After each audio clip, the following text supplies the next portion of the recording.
துரேந்தர் 2 படத்தை பத்தி அமீர் வந்து ஒரு ஸ்டேட்மெண்ட் கொடுத்தாரு. அது என்ன கொடுக்குறாருன்னா, இப்போ நான் இந்தியாவில இருந்து ஒருத்தன் பாகிஸ்தான் போயிட்டு அங்க உளவு பார்த்து அங்க இருக்கிற எல்லாத்தையும் கொன்னான்னா, தீவிரவாதிகளை கொன்னான்னா அவன் தேசபக்தன். அதே பாகிஸ்தான்ல இருந்து இங்க வந்து நம்மளோட மக்களை கொல்றான்னா அவன் நாட்டுக்காக கொல்றான், அவன் எப்படி தீவிரவாதி ஆகலாம் அப்படிங்கிற கருத்தை முன்வைக்கிறாரு. நான் என்ன சொல்றேன்னா, நீ வந்து உனக்கு ரொம்ப புரியுற மாதிரி நான் சொல்றேன்.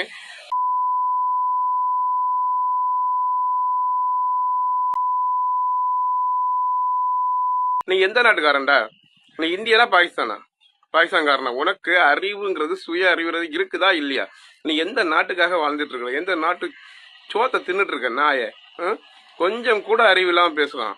இதுக்கு வந்து ஒரு இவ்வளோலாம் பிடிச்சி உள்ள போடலன்னா நாடு வந்து நாசமா போயிடும். அதுல எந்த மாற்று கருத்தும் கிடையாது.